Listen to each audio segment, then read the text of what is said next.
Horas 20 minutos em Campos, de volta com o Folha no Ar, primeira edição, ao vivo aqui pela Folha FM, em 98,3, ao vivo também nosso streaming no Face, no YouTube e no Instagram. Daqui a pouco esse programa estará disponível em podcast e logo mais às 17 horas tem reprise na Plena TV, também emissora do grupo Folha da Manhã.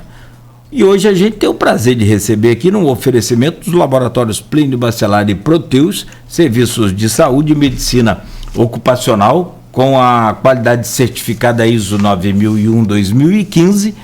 A gente conversa com o Arthur Caetano, ele é vice-presidente da Associação de Hotéis, Pousadas e Similares do Farol de Santo Tomé e vem para falar aqui com a gente nesse bloco, né, especificamente sobre principalmente os prejuízos, as mudanças, as novidades trazidas e impostas aí pela pandemia da Covid-19 e ainda hoje a gente fala sobre o Festival de Petisco.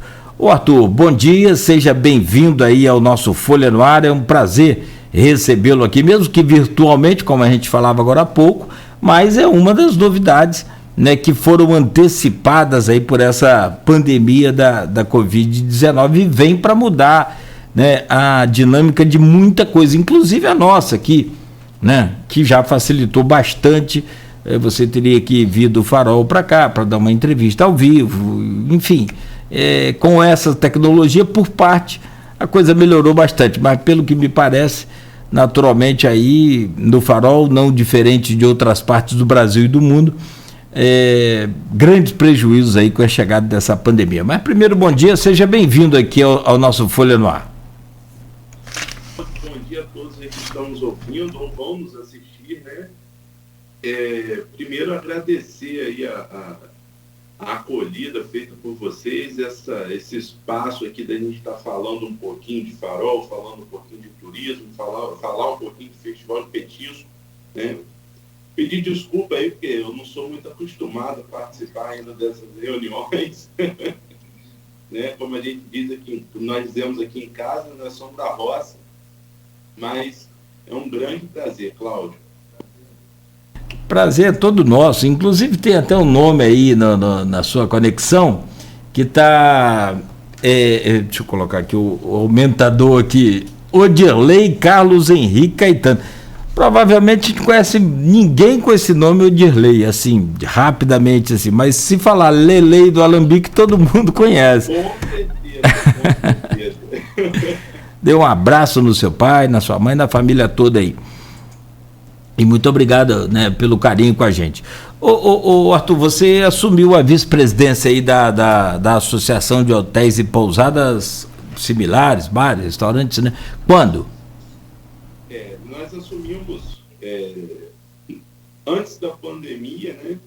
Só que logo assim que nós fizemos a eleição da nova diretoria, veio a pandemia e nós paramos de nos reunir.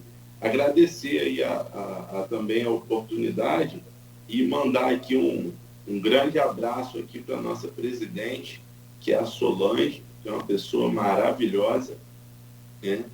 E que está imbuída conosco aí de fazer realmente turismo em Farol, Cláudio. É o que a gente hoje precisa, né? Desenvolver nossa praia para a gente gerar emprego e renda.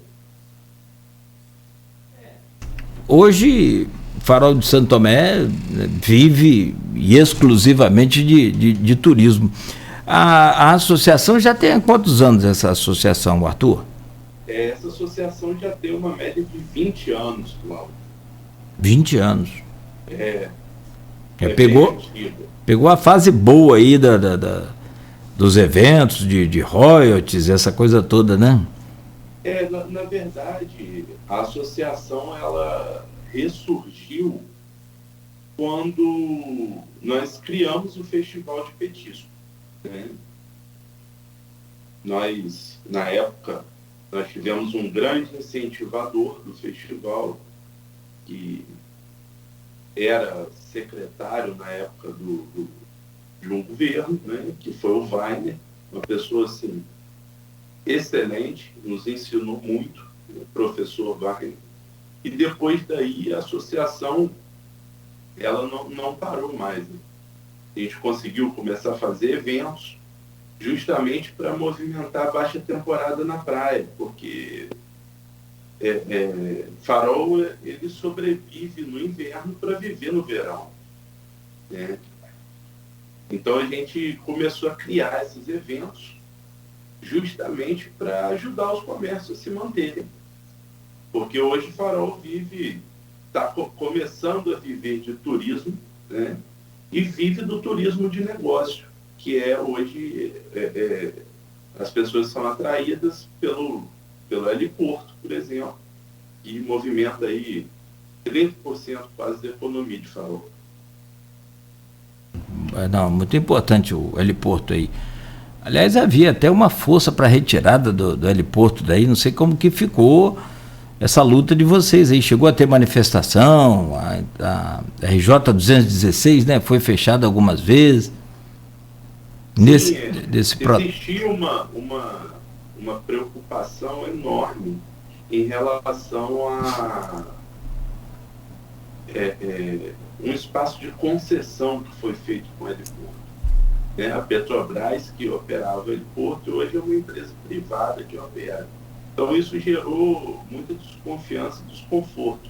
Mas agora começou-se a ver que realmente é uma coisa que vai ajudar. A empresa começou a fazer obra, né, Cláudio? Está fazendo uma pista nova para pouso corrido dele, Então eu acho que isso vai vir a somar, vai crescer o heliporto. Assim, eu vi as imagens da nova pista agora recente, feita lá pelo Júlio Cossoloso, inclusive belas imagens, né? Então a pista é no mínimo o dobro da outra ou mais. É muito maior, muito maior. Mas continua, não é aeroporto, é um heliporto ainda, como você disse, para pouso e decolagens corridos, né, de helicóptero. Isso. Que ocorre com algumas aeronaves devido ao tamanho, nessa coisa toda. Né? É porque, assim, muita gente não entende, né, Cláudio? O helicóptero que voa aqui no offshore, ele tem 2 motores. Por quê? Para se um der problema, entrar o outro. Só que quando o helicóptero está funcionando apenas com um motor, ele só faz pouso corrido. Ele não consegue ficar aqui e vir descendo. Ele pousa corrido igual avião, entendeu? Então, quando acontecia alguma pane, os helicópteros de Farol tinham que pousar em Campos. Sim, entendeu? Por causa do tamanho da pista. É, isso aí. Ah, legal. Então o que era preocupação acabou se tornando, né, uma nova fonte aí, né, com mais possibilidade de movimentação maior, né? Sim, a gente espera isso. Né? A gente espera isso. Porque, Cláudio, Farol hoje, na nossa região, ele é a segunda maior rede hoteleira, só perde para o centro de Campos. Quantos leitos? Tem mais de 1.000 leitos hoje em Farol. Mais de 1.000 leitos? Bacana. E na verdade, o Arthur, teve um momento aí, eu não sei como que está agora, e aí vem justamente esse tema desse bloco agora, que são as consequências dessa pandemia, tanto para o bem quanto para o mal. E, infelizmente, muito mais para o mal, né? Essa pandemia travou aí a economia de um modo geral, a forma como se enfrenta a pandemia também não é das melhores, né? Enfim, mas o Farol de Santo Tomé teve um período aí, e eu me lembro bem, agora você pode detalhar para a gente, com esse turismo de negócios muito, muito, muito forte. Como é que está hoje? O que foi perdido aí, por exemplo, nessa rede hoteleira e pousadas? Sim, o que aconteceu principalmente nessa área de turismo de negócio? O turismo de lazer, ele praticamente morreu com a pandemia, né? Principalmente no início. O turismo de negócio também. A gente fala de turismo de negócio, o que acontece, Cláudio? Que movimenta a rede hoteleira de Farol? Quando tem atraso de voo, né? Quando o tempo está ruim. Então, as pessoas que vêm embarcar não conseguem, ficam nos hotéis. Hoje em dia, a Petrobras mudou muito essa logística. as pessoas hoje ficam em hotéis em Macaé ou em Campos. Então, isso prejudicou bastante a nossa rede hoteleira. Né? O que mudou? Foi por conta dessa pandemia ou foi alguma estratégia de distância? Foi por conta da pandemia, porque o pessoal fala que aqui a logística é ruim para fazer teste de Covid em todo mundo antes de embarcar. É uma coisa que eu discordo particularmente. Discordo disso. Que seria ruim. Eu acho que tem como ajustar. Mas como é uma coisa que não passa por nós, depende da diretoria das empresas, né? Então a gente não tem muito o que fazer, né? Você tentou conversar com esse pessoal? Porque eu entendi, no tipo da coleta de material para exame, você tem que trazer para Campos ou para outro. O ponto mais perto seria Campos, né? Ou Macaé. De estrada é Campos, né? O que eles fazem, Cláudio? Eles alugaram alguns hotéis em Campos exclusivos para eles. Então eles colocam todos os funcionários em um hotel só. O que em Farol ficaria um pouco complicado de fazer, teria que dividir, né? Então eu acredito por isso também que eles falam que a logística aqui não é legal, entendeu? Não sei, posso estar analisando assim e falando até fora da realidade, mas uma contraproposta aí para eles talvez seria bacana, porque entre ficar fechado e alugar um pouco mais barato e melhorar essa condição para eles aí, será que não valeria a pena tocar nesse ponto com eles? Sim, o pessoal tem feito aí contato, o pessoal, na verdade, a maioria dos hotéis e pousadas tem alguns contratos diretos com as empresas. Mas eles têm achado muita dificuldade, mas eu acredito que daqui para frente começa agora a melhorar essa questão, né, Cláudio? Tomara, a gente espera também. Acho que se fizer uma pesquisa hoje, de cada 10 brasileiros, o que gostaria que acontecesse de imediato aí na vida de cada um de nós seria o fim da pandemia, né? Não tenha dúvida. Com certeza. Não tenha dúvida. Tem uma pergunta aqui, o pessoal já interagindo. Tem o grupo de WhatsApp desse programa, daqui a pouco a gente vai falar, vai usar aí as perguntas desse grupo também. E tem aqui no nosso streaming o professor e reitor da Universidade Estadual do Norte Fluminense, o Raul Palácio, e ele coloca aqui: Arthur, quantos membros tem a associação e qual seria a participação da mesma no Festival do Petisco? Que é assunto do nosso último bloco, mas pode adiantar pelo menos essa resposta. E qual seria a participação também, né, do poder público nesse festival? Sim. Cláudio, hoje nós temos uma média de 25 empresas associadas, né? A associação é a realizadora do Festival de Petiscos.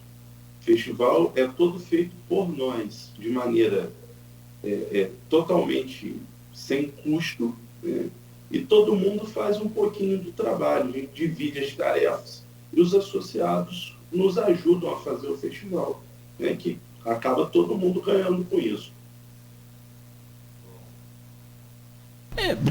Agora, esse número de 25 aí, eu não sei qual o número de empresas no setor. É bem maior, né, Arthur? Ou é impressão minha? É assim, existem mais empresas em Farol, né, Cláudio? Mas quando a gente fala 25 associados, são 25 que participam efetivamente da associação. A gente não quer uma associação cheia de associados que não participam de reunião, né, que não trabalham, que não some, que vem aqui só para aparecer. Não. A gente quer um pessoal que está ali imbuído em trabalhar, em fazer diferença. E hoje as principais restaurantes e hotéis estão dentro da associação. Não tenha dúvida. Participar, né, e contribuir para o fomento aí do movimento, né, incrementar esse comércio turístico aí do Farol de São Tomé é fundamental. Agora, e a pandemia? Como é que vocês encararam aí o momento mais difícil da pandemia? Estamos aí, talvez em vista de uma terceira onda com essa variante Delta, principalmente no estado do Rio de Janeiro. Na cidade do Rio já tem aí a informação de que é o epicentro dessa nova variante, diferentemente de outras que aconteceram, né, que, né, acabavam vindo, né, pela sequência dela, inclusive no mundo inteiro, né, saía da Ásia, Europa, América do Norte e depois, né, do Sul. E muitas das vezes Amazonas, como foi o caso da P1, uma das variantes mais complicadas aí dessa pandemia. Mas essa Delta tem a informação de que é pior ainda do que a P1 em termos de essa virulência dela, né? Muito mais forte. Como é que vocês passaram por esses momentos difíceis e estão hoje, né, saindo daquele momento difícil? A gente continua com a pandemia ainda, apesar de muita gente achar que não, mas é preciso aquela coisa ainda de usar máscara, de álcool em gel, distanciamento, de tudo isso. Como é que foi esse momento mais difícil aí para vocês do Farol de São Tomé? Cláudio, eu costumo falar que tudo para nós aqui no Farol parece ser mais difícil. Por quê? Justamente por conta de ser praia. Então, nem todo mundo procura praia o ano inteiro. Vários comércios fecharam suas portas, principalmente no ramo de restaurantes, que foi o ramo mais afetado. E vou te dar o meu exemplo. Nós temos uma agroindústria familiar e um restaurante. Você imagina você ter um restaurante com 10 funcionários, você ficar fechado 4 meses. Por quê? Quando a gente fala de praia, ninguém vem para a praia, pega o telefone em casa e pede uma moqueca delivery. Você quer ir comer no local, né? Então, delivery funciona, entre aspas, funciona para alguns segmentos, né? Outros segmentos já fica mais difícil. Então, a gente sai hoje fragilizado dessa primeira fase de pandemia, entendeu? Muito fragilizado, principalmente quem trabalha no ramo voltado do turismo. Só que eu acho que isso não tem mais como segurar essa questão do turismo, principalmente regional. Todo mundo hoje quer sair de casa, mesmo seguindo, o pessoal segue o protocolo de segurança e sai para fazer alguma coisa.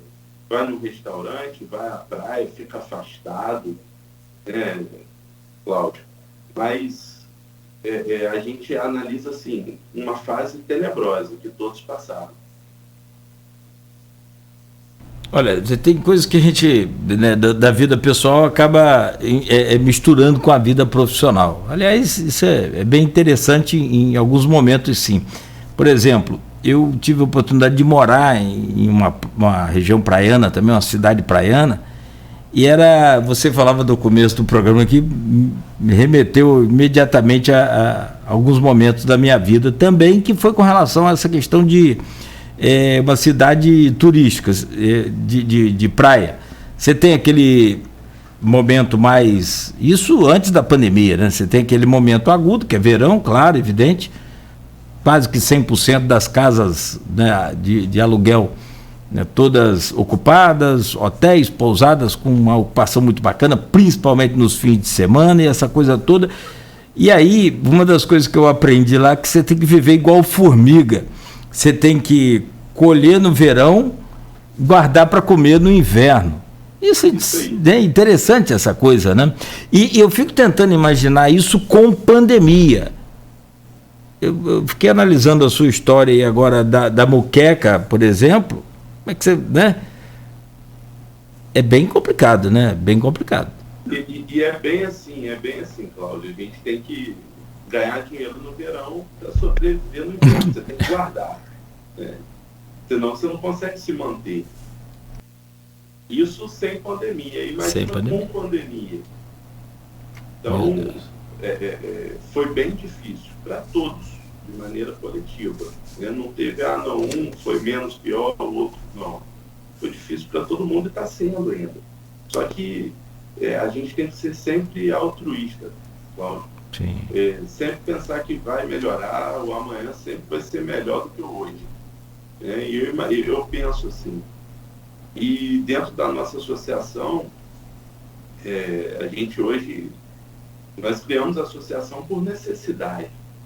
Por necessidade de crescer, necessidade de evoluir, necessidade da praia fazer, de nós sermos uma diferença no nosso local, de fazer uma diferença, de fazer com que os comércios possam ficar abertos o ano inteiro.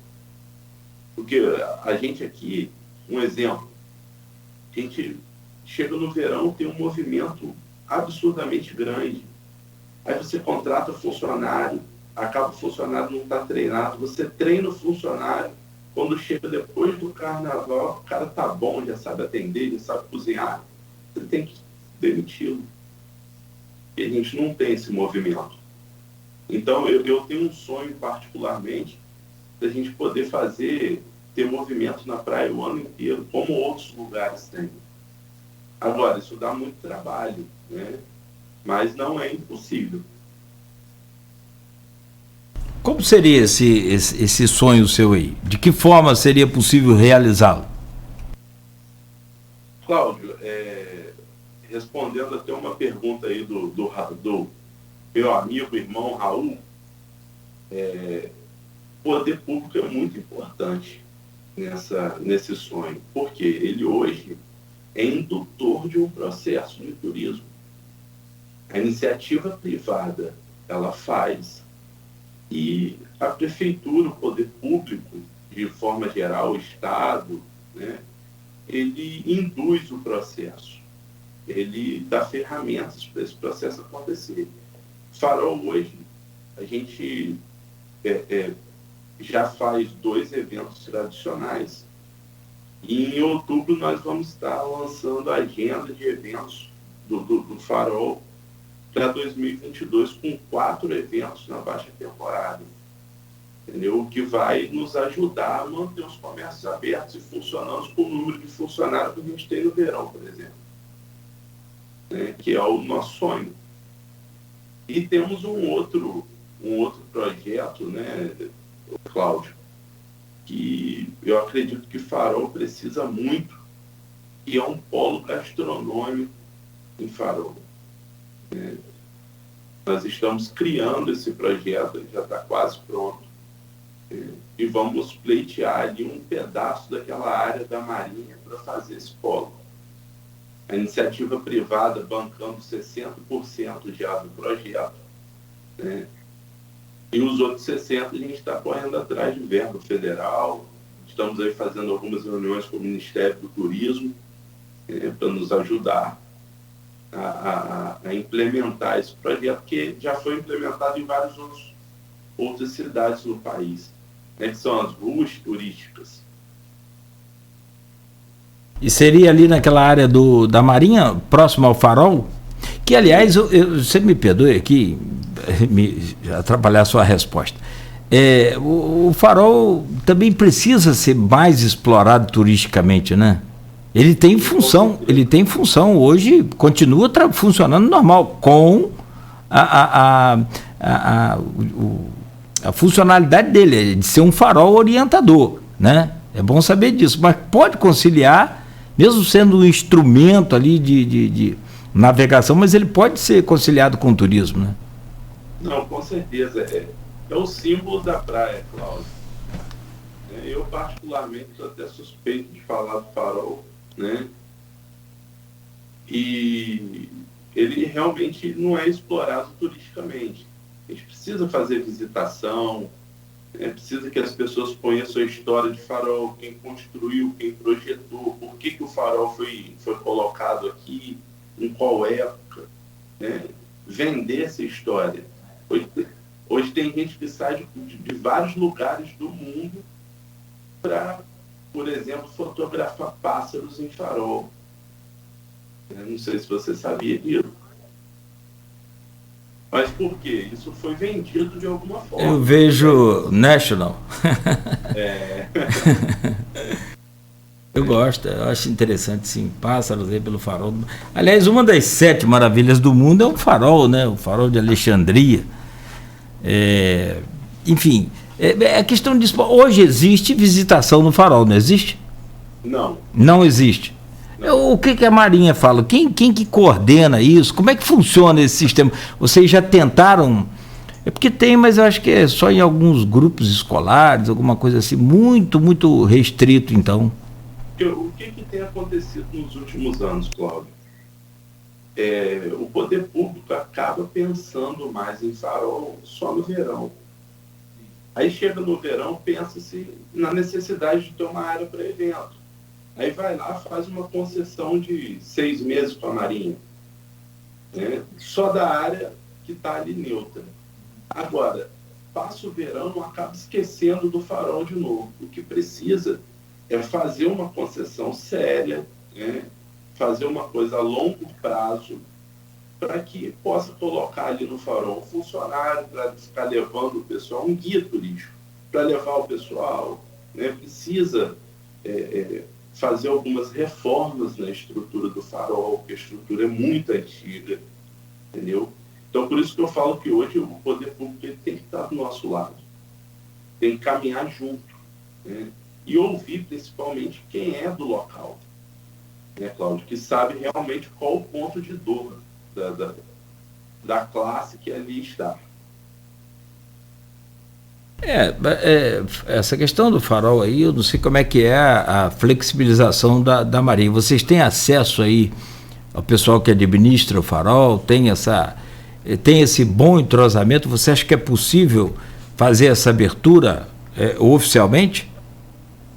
É possível, sim, mas quem tem que fazer essa procura realmente é o poder público, porque isso é tramitado no Rio, não é tramitado nem aqui. O pessoal que aqui trabalha não tem essa competência de deixar ou não deixar. Eles seguem ordens apenas. Eu tento imaginar. Tem aqui um comentário da Sandra Maria Teixeira. Ela diz aqui, ó, delícia de leitão a pururuca. Comi num festival de petiscos há 2 anos atrás. Um abraço aí a teu pai e tua família. Quer comentar? Fica à vontade. A Sandra. Que bom, né? Agradecer aí a Sandra pela visita e falar para ela que nós estamos esperando ela aqui para esse ano, né? Não só aqui, mas para visitar os outros restaurantes participantes também. Claro. E nós vamos falar do Festival de Petisco já, mas antes, deixa eu só fechar essa questão aí do turismo no Farol de Santo Tomé. E aí vem essa questão da estrutura. Como é que está hoje a estrutura? A gente sabe, com essa crise, não só por conta da pandemia, mas desde 2014 a arrecadação de campos começou a cair muito. Agora tem dado sinal de recuperação, em alguma recuperação, né? Ainda não é o que nós já tivemos e talvez, né, nem tenhamos nunca mais, o que provavelmente, como disse aqui o Sérgio Gabrielli, né, ex-ministro também, ex-presidente da Petrobras aqui nesse programa, ele falava que o Eldorado de Campos já passou, não volta mais, pelo menos do petróleo, né? A gente precisa recuperar agora, né, esse tempo que ficou aí só por conta dos royalties. E aí vem essa questão, desde 2014 tem essa crise muito grande em Campos que gira em torno da prefeitura. Tem as grandes empresas aí, como o Superbom, por exemplo, que é o maior empregador, mas fora isso, você começa a cair numa realidade que a gente precisa, né, colocar a bola no chão e seguir adiante. Como é que ficou aí esse tempo todo e como é que está hoje a estrutura do Farol de Santo Tomé? Eu digo infraestrutura, tanto nessa questão pública, né? Ruas asfaltadas, calçadas, saneamento, iluminação pública, porque turismo é aquela coisa, é um conjunto de medidas. Turismo não adianta você só ter um farol lindo, maravilhoso aí, como temos, graças a Deus, uma praia bacana, se você não tem acessibilidade, se não tem segurança, não tem iluminação, coleta de lixo. Como é que está essa coisa hoje? Cláudio, como você falou, no momento de crise, acabam os problemas se potencializando, né? E Farol sempre teve um problema de infraestrutura, sempre teve um problema de saneamento, né? E esses problemas tendem só a aumentar. A população não para de crescer. E acaba se investindo menos ou quase nada, esse problema aumenta. A gente espera, né, que com toda a dificuldade da cidade, o atual governo consiga, né, sanar pelo menos alguns problemas, ou minimizar alguns problemas. Farol precisa de limpeza periódica. Essa questão de iluminação pública, por ser praia, dá muito defeito, então precisa estar sempre revendo. O pessoal tem reclamado que a praia tem ficado muito escura. Estão limpando essa semana aí a praia, então já deu uma ajuda bem legal, já ficou bem mais limpo. É difícil você fazer turismo, chegar uma pessoa de fora e tá uma orla toda suja, cheia de lixo. E eu culpo não só o poder público, mas muita população também, tá, Cláudio? E as pessoas têm que se conscientizar em não jogar lixo em frente à sua casa. Quando for fazer uma obra, o resíduo da obra é seu, não é do poder público, né? Então, quando a gente bate, tem que bater em todas as partes. Mas a infraestrutura, eu acredito que vai começar a melhorar, né, Cláudio? Para a gente fechar esse bloco falando de pandemia e as consequências, tanto para o mal quanto para o bem, como é que você avalia o Farol de Santo Tomé especificamente, e é claro que na sua área, né, de hotéis, pousadas, bares, restaurantes, lanchonetes, você acredita que o setor sai fragilizado, né, muito fraco, ou sai fortalecido dessa pandemia? Cláudio, toda dificuldade te fortalece.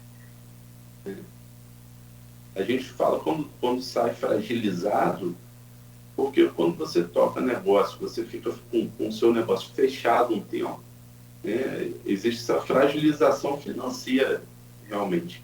Mas a gente aprendeu muito com a pandemia. E eu acredito que o ano de 2022 vai ser o ano do turismo regional. O turismo vai bombar em 2022. Isso é no mundo inteiro, não é só aqui no Brasil. E a gente avalia, assim, a pandemia também para todos. Eu acho que foi para a gente fazer uma autorreflexão de algumas coisas, né, Cláudio? Valorizar momentos também e acreditar mais no nosso potencial, né? Acho que vai fazer a gente crescer, na verdade.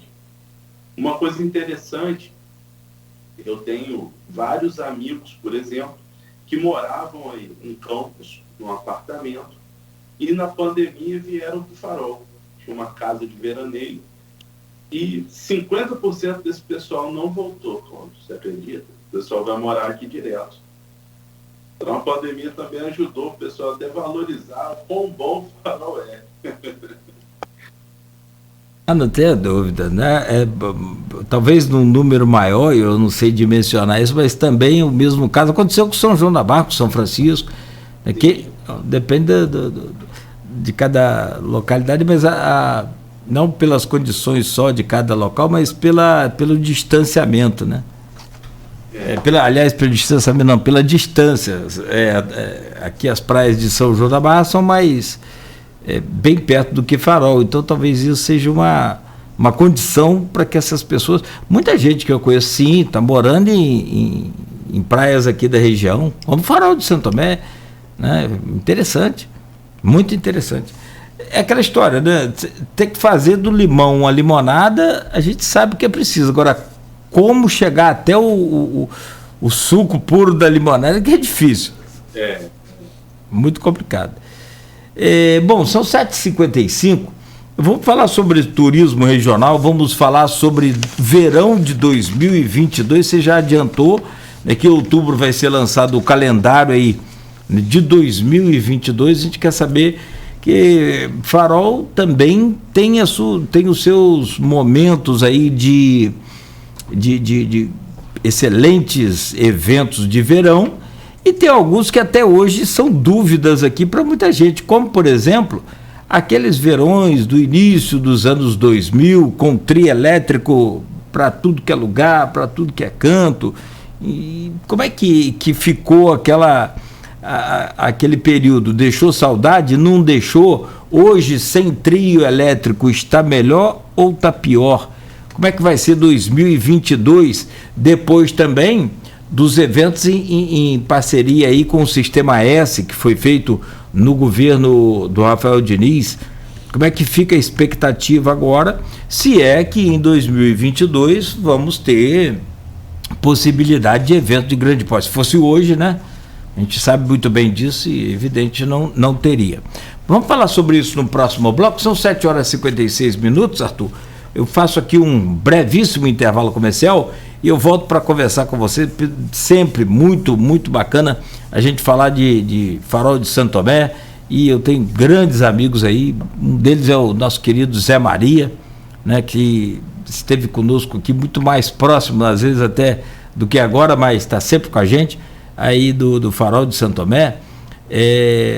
Na época da Rádio Continental AM, né? Mas ele continua sempre em contato aqui com a gente. E a pandemia nos levou também alguns amigos, né? Infelizmente. Sim, Cláudio, isso é muito triste. Mas infelizmente é uma realidade. Não tenha dúvida. A gente fica pensando, lembrando aqui, e infelizmente também alguns amigos aí do Farol de Santo Tomé. Nós vamos a um rápido intervalo comercial, são 7h58. Você está ligado na Folha FM 98,3, emissora do Grupo Folha da Manhã. A gente faz uma pausa aqui no oferecimento dos laboratórios Plínio Bacelar e Proteus, serviços de saúde e medicina ocupacional. Voltaremos em instantes. Tá na